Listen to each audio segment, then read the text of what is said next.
नमस्कार दोस्तों, मैं हूं ललित और आप देख रहे हैं विवेकानंद सिविल सर्विस एकेडमी का यूट्यूब चैनल। हम लोग संविधान और राज्य व्यवस्था पर बात कर रहे हैं।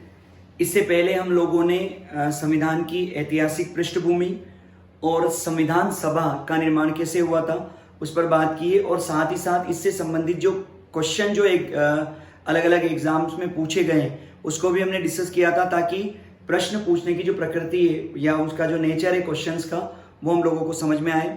इसके बाद हमने जो तीसरा टॉपिक स्टार्ट किया था वो है संविधान की विशेषताएं।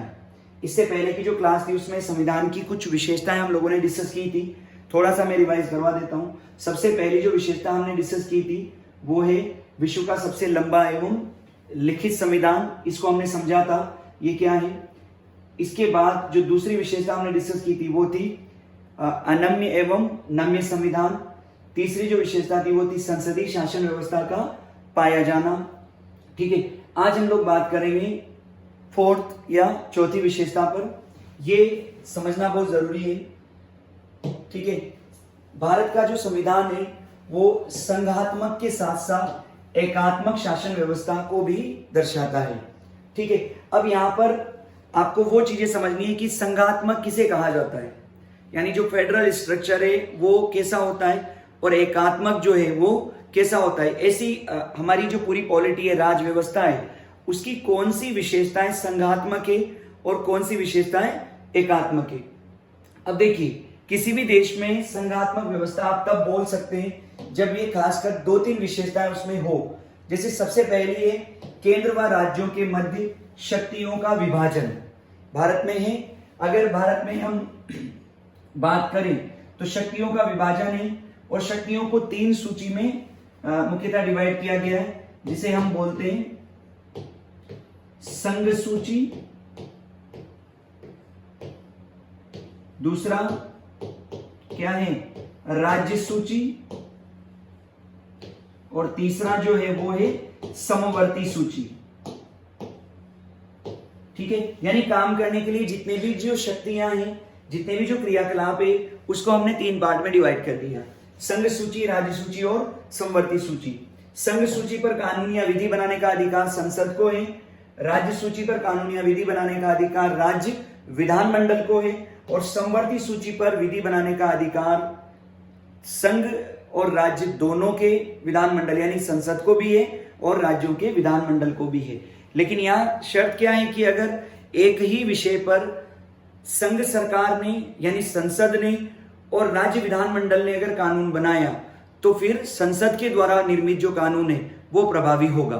ठीक है, तो भारत में शक्तियों का विभाजन है, यानी कहीं ना कहीं हम संघात्मक की तरफ बढ़ रहे हैं। लिखित व कठोर संविधान है। हमने इससे बात की थी इससे पहले वाले लेक्चर में या वीडियो में कि भारत का जो संविधान है वो लिखित भी है और कठोर भी है, क्योंकि उसके कुछ जो प्रावधान है उसको हम अनम्य या रिजिड मानते हैं, क्योंकि उसमें संशोधन करने के लिए आपको कुछ मामलों में संसद के विशिष्ट बहुमत की जरूरत होती है और कुछ मामलों में संसद के विशिष्ट बहुमत के साथ साथ आपको आधे से अधिक राज्यों की स्वीकृति भी लेनी होती है, उनका अनुमोदन करवाना होता है। तो ये विशेषता भी भारत के संविधान में है। स्वतंत्र न्यायपालिका ये भी है। स्वतंत्र न्यायपालिका का मतलब ये होता है कि जो न्यायपालिका के क्रियाकलाप है उसमें विधायिका यानी लेजिस्लेचर और कार्यपालिका यानी एग्जीक्यूटिव का कोई हस्तक्षेप ना हो, तो वो भी आपको यहाँ देखने को मिलेगा। यानी इन तीनों विशेषताओं के आधार पर हम बोल सकते हैं कि भारत का जो संविधान है वो क्या है, संघात्मक है। अब देखिए, ऐसी कौन सी विशेषताएं हैं जो भारत के संविधान को क्या बना देती है, एकात्मक बना देती है, या उसे हम एकात्मक व्यवस्था बोलते हैं। सबसे पहला एकीकृत संविधान। ठीक है, या इससे ज्यादा अच्छा शब्द रहेगा एकल संविधान। क्या? एकल संविधान। एकल संविधान का मतलब यह हुआ कि भारत में संघ का और राज्यों का क्या है, एक ही संविधान है। संघ का और राज्यों का एक ही संविधान है। इसका मतलब यह हुआ कि भारत में संयुक्त राज्य अमेरिका की तरह व्यवस्था नहीं है। जैसे संयुक्त राज्य अमेरिका में संघ के लिए अलग संविधान है और सभी जो राज्य प्रांत है उन प्रांतों का अपना अलग संविधान है। तो भारत में ऐसी व्यवस्था नहीं है। ठीक है, भारत में एकल संविधान है, एकल नागरिकता। सेम संयुक्त राज्य अमेरिका जो कि आदर्श संघ माना जाता है, वहां पर एक व्यक्ति संघ का नागरिक भी होता है और किसी पर्टिकुलर प्रांत का नागरिक होता है। तो एकल नागरिकता जैसी व्यवस्था वहां नहीं है, वहां दोहरी नागरिकता है, हमारे यहाँ एकल नागरिकता है। यानी कोई भी व्यक्ति राज्य का निवासी होगा और भारत का नागरिक होगा। ठीक है, हम कभी भी ये इस शब्द का प्रयोग नहीं करते कि मैं राजस्थान का नागरिक हूं या मैं मध्य प्रदेश का नागरिक हूं। हम मध्य प्रदेश या राजस्थान का अपने आप को निवासी कहते हैं। ठीक है, और नागरिक हम किसका कहते हैं? अपने आप को भारत का। नेक्स्ट, आपातकालीन प्रावधान। ठीक है, जैसे राष्ट्रीय आपातकाल अगर आपने लगाया आर्टिकल 352 के तहत, राज्यों में अगर आपने राष्ट्रपति शासन लगाया 356 के तहत, अगर आपने वित्तीय आपातकाल लगाया 360 के तहत, तो जितने भी जो आपातकालीन प्रावधान है, उन आपातकालीन प्रावधानों के दौरान जो राज्य है यानी प्रांत, उन प्रांतों की स्थिति बहुत ही कमजोर हो जाती है।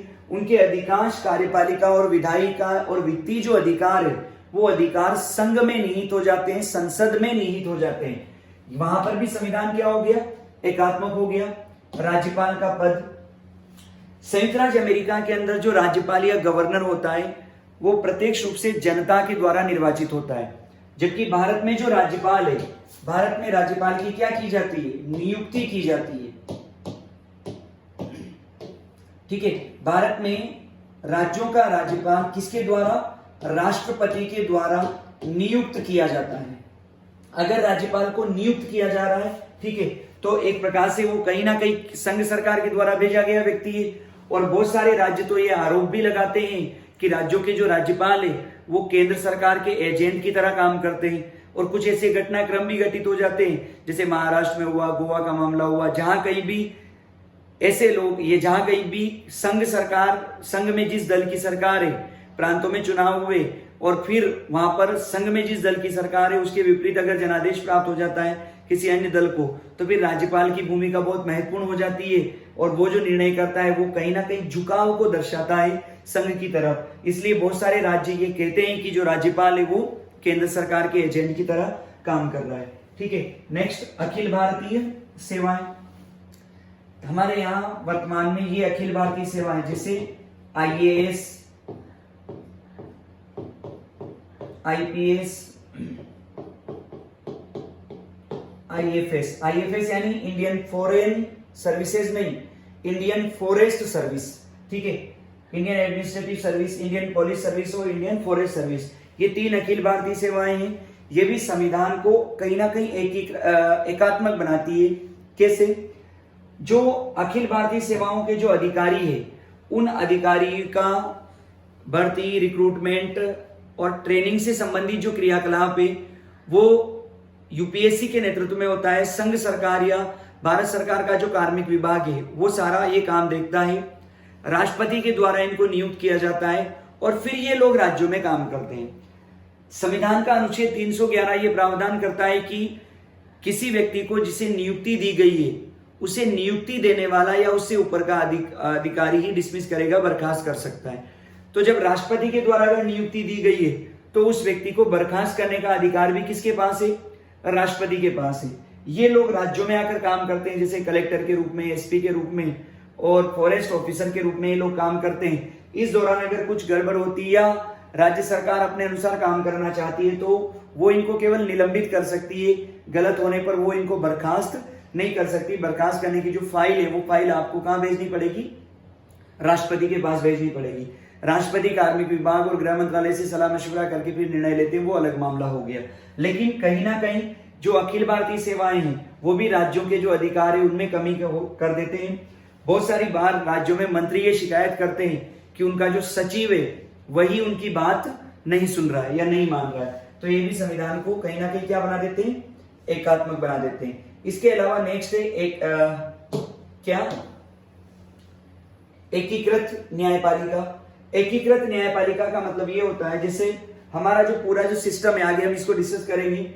अगर आप सुप्रीम कोर्ट से लेकर हाई कोर्ट और फिर स्थानीय कोर्ट तक देखेंगे तो पूरा एकीकृत ढांचा है।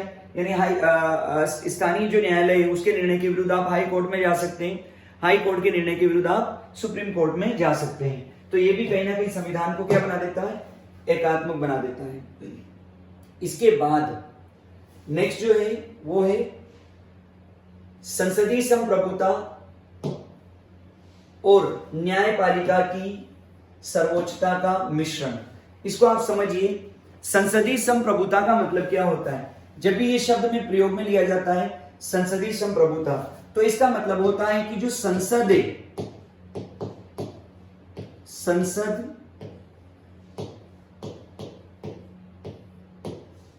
किसी भी प्रकार का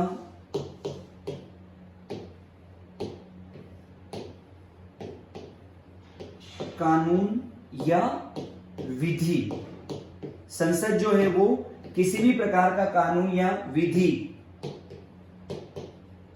बनाने में संप्रभु है। यानी संसद को यह अधिकार है कि वो किसी भी प्रकार का कानून या विधि का निर्माण कर सकती है, ठीक है, उसमें किसी की रोक नहीं होगी। ऐसा नहीं होता है कि विधि बन रही है और सुप्रीम कोर्ट बोल दे कि आप ऐसा कानून मत बनाइए। सुप्रीम कोर्ट का हस्तक्षेप तब आरंभ होता है जब वो विधि बन जाती है, राष्ट्रपति का साइन हो जाता है और वो लागू हो जाती है, ठीक है। तो संसदीय संप्रभुता का मतलब किसी भी प्रकार का कानून बनाने की जो संप्रभुता यानी उसमें किसी का हस्तक्षेप नहीं होगा। लेकिन साथ ही साथ हमने किसको अपनाया, न्यायपालिका की सर्वोच्चता को भी अपना लिया। न्यायपालिका की सर्वोच्चता का सिंपल सा अर्थ होता है यहां पर जो विधि बनाई गई है उस विधि की क्या, न्यायिक समीक्षा यानी जुडिशियल रिव्यू।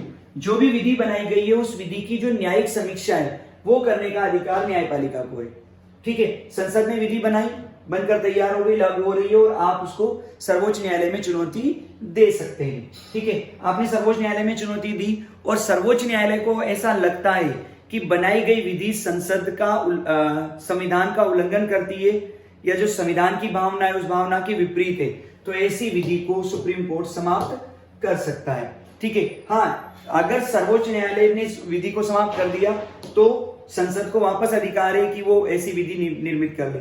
जैसे आप लोगों को पता भी होगा जो एट्रोसिटी एक्ट या जिसे SC ST के संबंध में जो एक्ट बनाया गया था, उस एक्ट के संबंध में सुप्रीम कोर्ट ने निर्णय दिया कि गिरफ्तारी नहीं होगी व्यक्ति की। अगर कोई शिकायत दर्ज कराता है एट्रोसिटी एक्ट के तहत तो पहले गिरफ्तारी नहीं होगी, जांच होगी। जब देशव्यापी प्रदर्शन हुए तो प्रदर्शन के बाद वापस से संसद ने क्या किया, एक राष्ट्रपति ने अध्यादेश जारी किया और फिर वापस से उस कानून को बदल दिया गया, सुप्रीम कोर्ट के निर्णय को बदल दिया गया, ठीक है। तो हमारे यहाँ संसदीय संप्रभुता भी है, यानी संसद किसी भी प्रकार की विधि बनाने के लिए संप्रभु है और न्यायपालिका की सर्वोच्चता का मिश्रण भी है। इसके बाद जो नेक्स्ट है वो है एकीकृत और स्वतंत्र न्यायपालिका। स्वतंत्र न्यायपालिका क्या है वो भी हम लोगों ने डिस्कस किया था कि जब भी न्यायपालिका के कार्य में विधायिका और कार्यपालिका का हस्तक्षेप ना हो तो उसे हम एकीकृत और स्वतंत्र न्यायपालिका कहते हैं। अब एकीकृत का मतलब क्या है, वो तो स्वतंत्र हो गया। एकीकृत का मतलब होता है हमारा जो पूरा सिस्टम है, पूरा न्यायपालिका का जो सिस्टम है उसका ऐसा एक पिरामिड नुमा ढांचा है। सबसे ऊपर है सुप्रीम कोर्ट, उसके नीचे है हाई कोर्ट्स और फिर इसके नीचे है सबऑर्डिनेट कोर्ट्स। यानी ये क्या है, स्थानीय अदालत, ये क्या है उच्च न्यायालय और ये है आपका क्या, सर्वोच्च न्यायालय, ठीक है। अगर आपको सबऑर्डिनेट कोर्ट या स्थानीय न्यायालय के निर्णय के विरुद्ध अपील करनी है तो आप हाई कोर्ट में कर सकते हैं। हाई कोर्ट के निर्णय के विरुद्ध आपको अपील करनी है तो आप सुप्रीम कोर्ट में जा सकते हैं। तो इसलिए इसको न्यायपालिका का पूरा एकीकृत ढांचा कहते हैं। और हमने शक्तियों के पृथक्करण के सिद्धांत को अपनाया है, ठीक है। यानी न्यायपालिका, कार्यपालिका और विधायिका तीनों अपने अपने अधिकार क्षेत्र में रहकर काम करेंगे। तो न्यायपालिका हमारे यहाँ क्या है, स्वतंत्र है, ये इसका अर्थ हुआ। इसके बाद नेक्स्ट जो विशेषता है वो है मौलिक अधिकारों का पाया जाना। हमारा जो संविधान है उसमें जो नागरिक है उस नागरिकों के लिए क्या निर्धारित किए गए, मौलिक अधिकार या नागरिकों के लिए फंडामेंटल राइट का प्रावधान किया गया, ठीक है। इसी प्रकार से जो स्टेट है यानी राज्य है, उस राज्य के लिए नीति निर्देशक सिद्धांतों का भी प्रावधान संविधान में किया गया। इनको हम डिटेल में पढ़ने वाले। मौलिक अधिकार किस टाइप के, कौन कौन से मौलिक अधिकार है, नीति निर्देशक तत्व का मतलब क्या है, और मौलिक अधिकारों और नीति निर्देशक तत्व में बेसिक डिफरेंस क्या है। ठीक है, इसके बाद एकल नागरिकता। आप लोगों को ये परफेक्ट पता होना चाहिए कि जो भारत है उसमें पूरे में एकल नागरिकता का प्रावधान और एकल संविधान है। एकल संविधान हम पढ़ चुके हैं, एकल नागरिकता भी हम पढ़ चुके हैं। एकल नागरिकता का मतलब है व्यक्ति भारत का नागरिक होगा और राज्य का निवासी होगा। इवन आपको याद रखना है, परफेक्ट याद रखना है कि जम्मू कश्मीर भी इसका अपवाद नहीं था। हालांकि जब से अनुच्छेद 370 को हटाया गया उसके बाद तो सारी समस्याएं क्या हो गई, हल हो गई है। लेकिन इससे पहले भी जम्मू कश्मीर के जो लोग थे उनको विशेष अधिकार थे निवासी के रूप में, ना कि दोहरी नागरिकता का प्रावधान था। तो भारत का संविधान किसी भी परिस्थिति में दोहरी नागरिकता का प्रावधान नहीं करता। ठीक है, इसके बाद पंथ निरपेक्ष राज्य की अवधारणा हमने प्रस्तावना के अंदर ये डिस्कस किया था कि जो भारत का संविधान है वो भारत को क्या बनाता है, एक पंथ निरपेक्ष राज्य बनाता है। और पंथ निरपेक्ष राज्य का मतलब ये होता है कि यहां सिंपल सा राज्य का अपना कोई धर्म नहीं होगा, रिलीजन नहीं होगा, और राज्य सभी धर्मों का समान रूप से आदर करेगा। इस टर्म को हम डिस्कस कर चुके हैं। नागरिकों के मौलिक कर्तव्य ये मूल संविधान में नहीं थे, इनको 42वें संविधान संशोधन के माध्यम से संविधान में जोड़ा गया था। ठीक है, तो जो मौलिक कर्तव्य उनका प्रावधान संविधान के अंदर ही।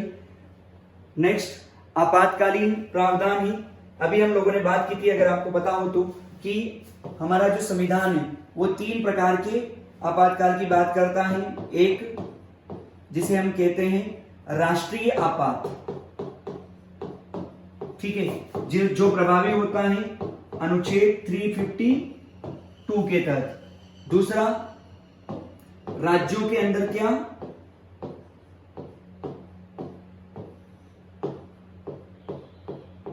राष्ट्रपति शासन आर्टिकल 356 के तहत। और जो तीसरा है वो है वित्तीय आपातकाल। क्या है, वित्तीय आपातकाल। जो वित्तीय आपातकाल है इसका प्रावधान आर्टिकल 360 के तहत। तो ये भी हमारे संविधान की एक विशेषता है कि इसमें आपातकालीन प्रावधान है। ठीक है, 3 स्तरीय सरकार है। जो भारत का संविधान है उसमें 3 स्तरीय सरकार है, संघ सरकार, राज्य सरकार। स्थानीय स्वशासन का भी प्रावधान है, ये मूल रूप से नहीं था, तो इसको 73वां और कौन सा 74वां संविधान संशोधन के माध्यम से शामिल कर लिया गया। ठीक है, इसके बाद अनेक देशों के संविधान का इस पर प्रभाव है। इसको हम नेक्स्ट क्लास में डिस्कस करेंगे कि भारत के संविधान के ऊपर किन किन देशों का और कौन कौन से मामलों में वो प्रभाव स्थापित हुआ है। जैसे संयुक्त राज्य अमेरिका के संविधान से क्या प्रभाव है, ब्रिटेन से हमने क्या लिया, ठीक है, लिया किस रूप में, हमने क्या कॉपी किया या परिस्थितियों के अनुसार उनमें परिवर्तन किया, ये हम आगे की क्लास में डिस्कस करेंगे। ठीक है, तो आज की जो हमारी क्लास थी वो संविधान की जो मूलभूत विशेषताओं उस पर आधारित थी। इससे पहले का जो वीडियो था वो भी संविधान की विशेषताओं पर आधारित था। तो यहाँ पर मैं यही आपसे रिक्वेस्ट करूंगा कि आप इन तीनों वीडियो को मिलाकर देखेंगे तो पूरी जो संविधान की विशेषताएं हैं वो आपकी एकदम क्लियर हो जाएगी। एग्जाम में जो क्वेश्चन आते हैं वो भी क्लियर होगा। थैंक यू, धन्यवाद।